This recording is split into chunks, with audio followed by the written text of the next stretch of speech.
Please start. नमस्कार, मैं doctor Sweety Mathur आज आपके सामने अपने इस वीडियो के माध्यम से एक बहुत इम्पॉर्टेंट विषय जिसका नाम है समाजशास्त्र सोशियोलॉजी के बारे में कुछ विचार आपके सामने प्रस्तुत करना चाहती हूँ। सबसे पहला प्रश्न उठता है, ये विषय क्या है?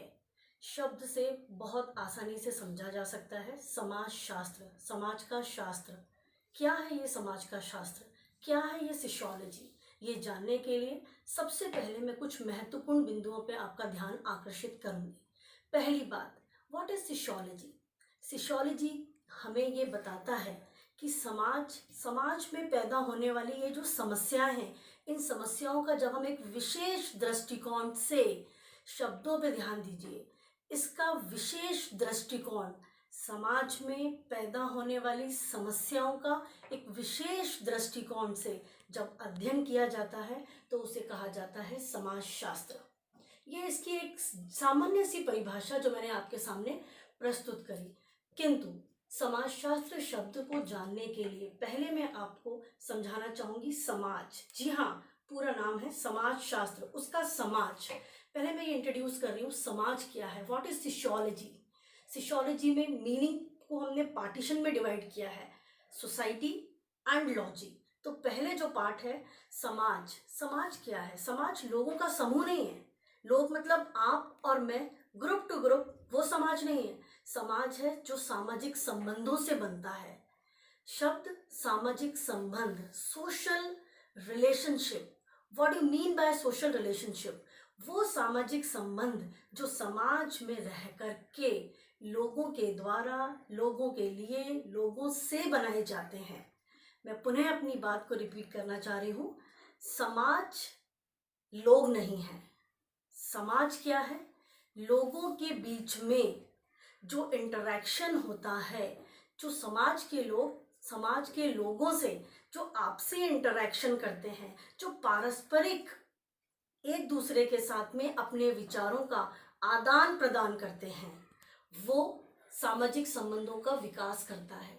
किंतु सामाजिक संबंध क्या अपने विचारों का आदान प्रदान मात्र है? नहीं, सामाजिक संबंध विचारों का आदान प्रदान नहीं, किंतु उसका एक अर्थपूर्ण या एक विशेष उद्देश्य को ध्यान में रख करके किया गया आपसी पारस्परिक विचारों का आदान प्रदान है। यहाँ मैंने कुछ ऐसे शब्दों का प्रयोग किया है जिन्हें समझना थोड़ा सा टिपिकल हो सकता है आप जैसे बच्चों के लिए। इसे और सिंपल भाषा में समझाने के लिए मैं कुछ शब्दों का प्रयोग करूंगी जिन्हें बहुत गहराई से समझने की कोशिश करना। मैंने कहा समाज व्यक्ति नहीं है, किंतु समाज बनने के लिए सामाजिक संबंध आवश्यक हैं। ये सामाजिक संबंध कौन से हैं? ये सामाजिक संबंध वो हैं जो समाज के लोग समाज में रहकर एक दूसरे के साथ बनाते हैं, क्रिएट करते हैं। अब वो कैसे क्रिएट करते हैं? एक अर्थपूर्ण क्रिया के द्वारा। समाज में रहने वाले लोग, आप, मैं, आपके परिवारजन, आपके पड़ोसी, आपकी मित्र मंडली, आपका फ्रेंड सर्किल, कोई भी हो सकता है, किंतु जब वो आपस में एक दूसरे के साथ में सोशल इंटरेक्शन, सामाजिक अंत्यक्रिया करेंगे, और वो अंत्यक्रिया कौन सी? अंत्यक्रिया मतलब इंटरेक्शन कौन सा? आपसी वार्तालाप। पर वो आपसी वार्तालाप कौन सी? जो कि उद्देश्यपूर्ण हो, किसी पर्टिकुलर एम को ध्यान में रखते हुए किया गया व्यवहार, वो सामाजिक अंत्यक्रिया है। किसी विशेष उद्देश्य को ध्यान में रखते हुए किया गया व्यवहार, पारस्परिक संबंधों को पैदा करने के लिए किया गया व्यवहार सामाजिक संबंध है। सामाजिक संबंधों का निर्माण सामाजिक अंत्यक्रिया से हुआ है, और जब यह अंत्यक्रिया का निर्माण हो जाता है तब इस सोशल इंटरेक्शन के बाद जो बनता है वो है हमारा समाज। उसे ही हम समाज की संज्ञा देंगे। तो मैं समझती हूँ अब आप ये समझ चुके होंगे कि समाज क्या है। एक लाइन में अपनी बात पुनः दोहराना चाहूंगी, समाज लोगों का समूह मात्र नहीं है, अपितु ये सोशल इंटरेक्शन है, और वो इंटरेक्शन जिस इंटरेक्शन से सामाजिक संबंध बनते हैं, और इन सामाजिक संबंधों के बिना हम समाज की कल्पना भी नहीं कर सकते। अब दूसरा एक महत्वपूर्ण प्रश्न आता है, ये तो आप समझ गए कि क्या है समाजशास्त्र, क्या है सोशियोलॉजी, लेकिन एक और चीज जो आपके लिए जानना बहुत महत्वपूर्ण है, यह विषय कहाँ से आया, इस विषय का उदय कहाँ से हुआ, ये जानना कौन है इसके जनक, जिन्होंने इस विषय को हमसे इंट्रोड्यूस कराया। ये विषय की शुरुआत कब हुई थी? जब फ्रांस में औद्योगिक क्रांति आई थी। जी हाँ, फ्रांस में औद्योगिक क्रांति जब आई थी, और वो औद्योगिक क्रांति है इंडस्ट्रियल औद्योगिक क्रांति की बात कर रही हूँ मैं, रिवॉल्यूशन की बात कर रही हूँ। कौन सा रिवॉल्यूशन? जो कि फ्रांस में हुआ था। और फ्रांस में जब ये औद्योगिक क्रांति आई, उस क्रांति से समाज में बहुत सी समस्याएं पैदा हो गई, और उस समस्याओं का अध्ययन करने के लिए जो विषय सामने आया वो विषय है समाजशास्त्र। Is it clear? आगे, समाजशास्त्र के पिता के रूप में जो व्यक्ति जाना जाता है वो व्यक्ति है ऑगस्ट कॉम्ट। शब्द पर विशेष ध्यान दें। समाजशास्त्र के पिता, father of sociology is August Comte का नाम प्रचलित है, वो समाजशास्त्र के पिता हैं। किंतु बहुत से ऐसे विद्यार्थियों को हमने देखा है, समाजशास्त्र के विद्यार्थी होने के बावजूद जब कभी सिविल सेवा में ये प्रश्न पूछा जाता है समाजशास्त्र के पिता कौन हैं, तो बच्चे कई बार, मैंने ये महसूस किया कि बच्चों ने जीएस घुरिये पे टिक्का निशान लगाया। अब इन दोनों में एक बहुत महत्वपूर्ण अंतर है जो मैं आपके सामने रखना चाहूँगी, जिससे भविष्य में जब कभी आप उस स्टेज पे पहुँचे तो ये गलती ना करें। बीइंग ए सोशियोलॉजी टीचर, ये हमारी रिस्पॉन्सिबिलिटी है कि हम बच्चों को इन छोटी छोटी बातों को बीच बीच में बूस्ट करते चलें, ताकि आप कभी ये फ्यूचर में ना भूलें। Father of sociology and father of Indian sociology, देखिए दो नाम मैंने बोले। समाजशास्त्र के पिता ऑगस्ट कॉम्टे, भारतीय समाजशास्त्र के पिता जीएस घुरिये, दोनों में फर्क है।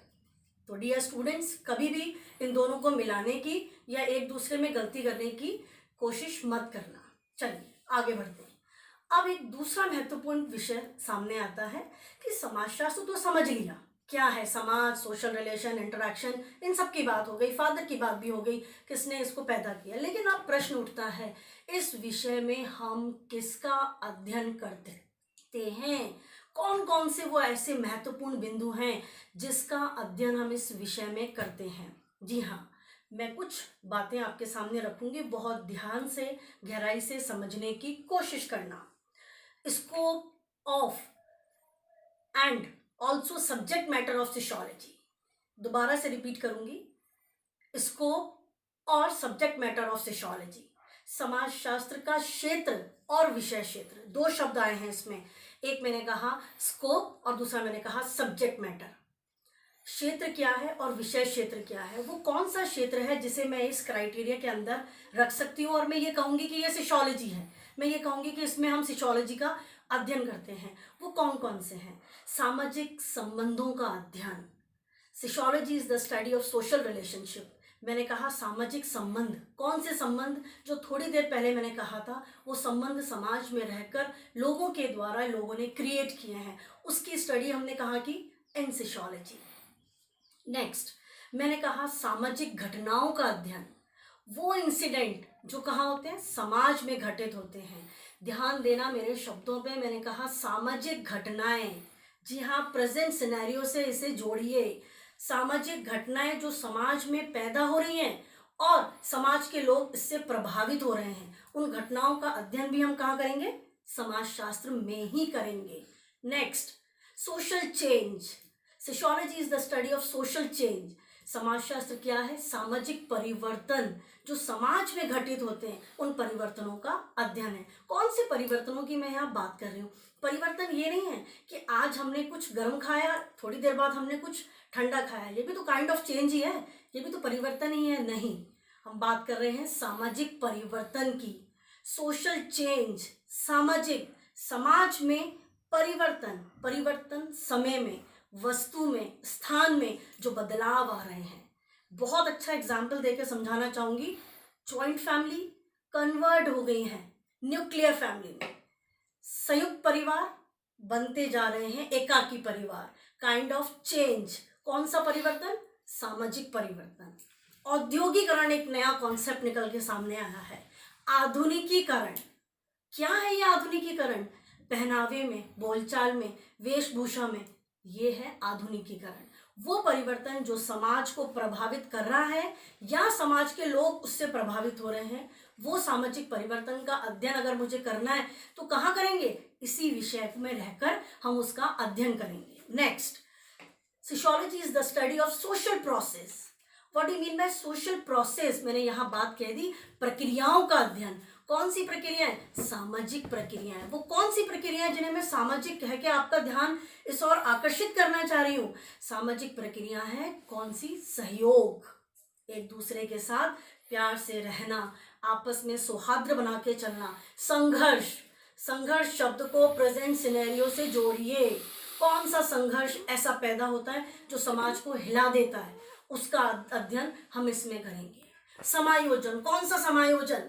लड़ाई झगड़ा मारपीट सब हो गया, अब हम फिर से एकजुट होकर के मिलके समायोजित होके चलेंगे, उसका अध्ययन। कंपटीशन, प्रतिस्पर्धा हमें सुनने को मिलती है कहाँ? समाज में। किसमें? लोगों के बीच में, उसका अध्ययन इन सोशियोलॉजी। उसका अध्ययन हम कहाँ करेंगे? समाज में रहकर करेंगे। नेक्स्ट, सामाजिक संस्थाओं का अध्ययन। संस्थाएं, कौन सी संस्थाएं? Social institution. हाँ, शब्द से बिल्कुल स्पष्ट हो गया। संस्थाएं कौन सी? सामाजिक, आर्थिक, राजनीतिक, शैक्षणिक संस्थाएं। कौन सी शैक्षणिक? एजुकेशनल इंस्टीट्यूट हैं। धार्मिक संस्थाएं, वो जहाँ हमारे रिलीजन है, उनका अध्ययन अगर हमें करना है तो हम कहाँ करेंगे? इन सोशियोलॉजी।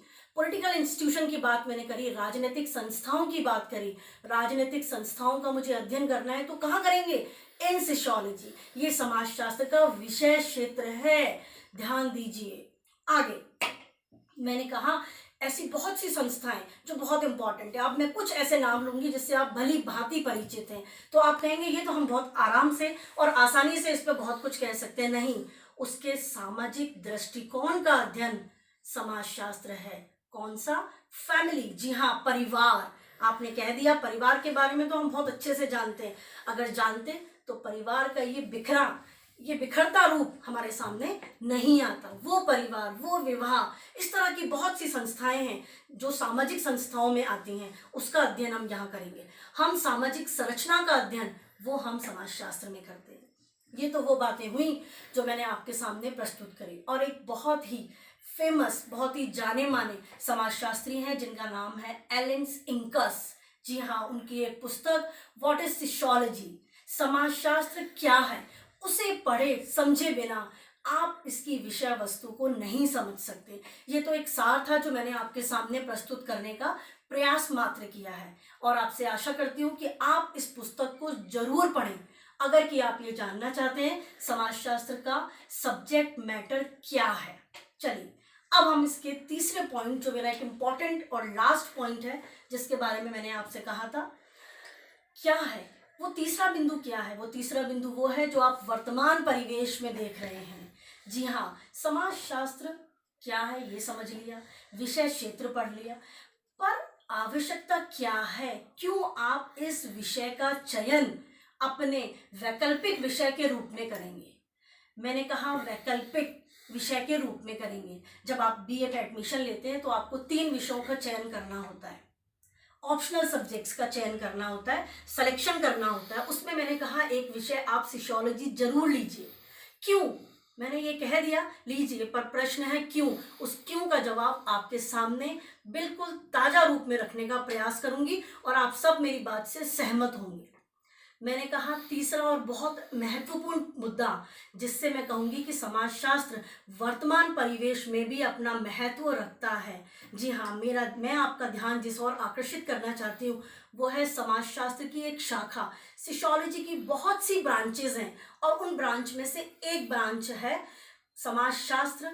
किसका? चिकित्सा का समाजशास्त्र। चिकित्सा का समाजशास्त्र यहाँ चिकित्सा को इंडिकेट नहीं कर रहा। ये कोई मेडिकल टर्म नहीं है जो हम ये कहें कि मेडिकल साइंस में इसका यूज हो रहा है। ये सोशियोलॉजिकल टर्म है, ये समाजशास्त्र की भाषा है और समाजशास्त्र की एक शाखा के रूप में इसका प्रयोग किया जाता है। क्या है ये समझने का प्रयास कीजिए। चिकित्सा का समाजशास्त्र, मेडिकल सोशियोलॉजी, हमें ये बताती है कि समाज में ऐसी कौन सी रुग्ण अवस्था है। रुग्ण का मीन्स होता है एक ऐसी अवस्था जिसमें व्यक्ति पूर्णतः शिथिल हो जाता है, बीमार, जिस शब्द को हम कहते हैं। एक ऐसी अवस्था जब समाज पूरी तरह से शीर्ण हो गया, फैल गया, बिखराव हो गया, बीमारी की अवस्था। सिक रोल के शब्द के बारे में आप जानना चाहेंगे, उसे मैं आगे समझाने का प्रयास करूंगी। सिक रोल एक ऐसा कॉन्सेप्ट है जिसको टॉलकट पार्सन्स ने दिया। शब्द को बहुत ध्यान से रखना, टॉलकट पार्सन्स ये एक ऐसे समाजशास्त्री हैं जिन्होंने सिक रोल की भूमिका पर बहुत कुछ किया। अगर वो इसे प्रोत्साहित नहीं करते तो शायद ये समाजशास्त्र की एक शाखा नहीं बन सकती थी। अब इस शाखा में हम किस बारे में अध्ययन करते हैं और कैसे ये प्रेजेंट सिनेरियो में रिलेवेंट होता हुआ नजर आ रहा है हमें, वो देखने के लिए आप इस बात को समझने की कोशिश करिए।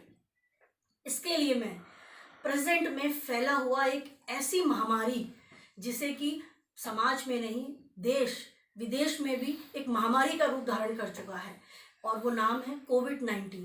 ये क्या है? ये एक बीमारी है, वायरस है। ये मेरा अध्ययन का क्षेत्र नहीं कि वायरस कहाँ से आया, क्यों आया, कब जाएगा। मेरा विषय आपको इंडिकेट करना है इस एक वायरस ने समाज पर, समाज के लोगों पर क्या प्रभाव डाला। क्या समाज के लोगों में परिवर्तन आया? क्या उनकी सामाजिक, आर्थिक, राजनीतिक, सांस्कृतिक परिस्थितियों में कोई परिवर्तन आया? जी हाँ, वो जो परिवर्तन है उस परिवर्तनों का अध्ययन इस विषय की, इस शाखा में, कौन सा विषय? समाजशास्त्र विषय की चिकित्सा समाजशास्त्र जो शाखा है उस शाखा में इसका प्रयोग किया जाता है। और इस शाखा में उन्हें ही समझाने का, उन्हीं रुग्ण भूमिकाओं का, वही सिक रोल। कौन से सिक रोल? ध्यान देना, सिक रोल, कौन से सिक रोल की बात मैं यहाँ करना चाह रही हूँ? बीमार व्यक्ति। Very good example. कोविड से ग्रसित बीमार व्यक्ति की सामाजिक, आर्थिक, सांस्कृतिक परिस्थितियां जो समाज में पैदा हो रही हैं और उससे उसके परिवार के लोगों के द्वारा किया गया व्यवहार, केवल परिवार के लोगों द्वारा नहीं, समाज के लोगों द्वारा किया गया व्यवहार भी उस पर क्या मनोवैज्ञानिक, सामाजिक, आर्थिक, राजनीतिक प्रभाव डाल रहे हैं। और साथ ही उससे जुड़े जो और रुग्ण भूमिकाएं हैं, कौन सी भूमिकाएं, कौन से संबंध, वो व्यक्ति जिसने जो संबंध डेवलप किए हैं इस दौरान, कौन से संबंधों की बात मैं यहाँ करना चाह रही हूँ? वो डॉक्टर, वो एक डॉक्टर विशेष जो उससे संबंधित है, उसके और डॉक्टर के बीच के जो सामाजिक संबंध हैं उसका अध्ययन चिकित्सा समाजशास्त्र में किया जाता है। वो कंपाउंडर, वो नर्स, वो समाजसेवी जो उस व्यक्ति विशेष से जुड़े हुए हैं या इस बीमारी से ग्रसित लोगों से जुड़े हुए हैं, उसका अध्ययन समाजशास्त्र की इसी शाखा में किया जाता है। और एक सार रूप में मैं अपनी बात खत्म करना चाहूंगी। जी हाँ, समाजशास्त्र वो शास्त्र है जो समाज में, मैंने पहले भी कहा था, शब्दों पे ध्यान देना, समाज में पैदा होने वाली समस्याएं। जी हाँ, शॉर्ट में एग्जाम्पल कोविड-19, समाज जो आपका और मेरा समाज जहां हम बैठे हैं उसमें पैदा होने वाली सामाजिक समस्या कोविड-19 का एक विशेष दृष्टिकोण से, मैं बार बार आपका ध्यान इस ओर आकर्षित कर रही हूँ, विशेष दृष्टिकोण, एक ऐसा प्रोस्पेक्टिव जो हमें ये जानने का प्रयास कर रहा है कि व्यक्ति विशेष का सामाजिक, आर्थिक, सांस्कृतिक, कल्चरल, इकोनॉमिक क्या वो प्रभाव है जो व्यक्ति पर पड़ता है, उनका अध्ययन समाजशास्त्र है। और आशा करती हूँ मेरे इस छोटे से वीडियो के माध्यम से आप ये तो आसानी से समझ गए होंगे विषय क्या है, विषय का महत्व क्या है और क्यों इसे अपने एक वैकल्पिक विषय के रूप में चयन किया जाए। धन्यवाद।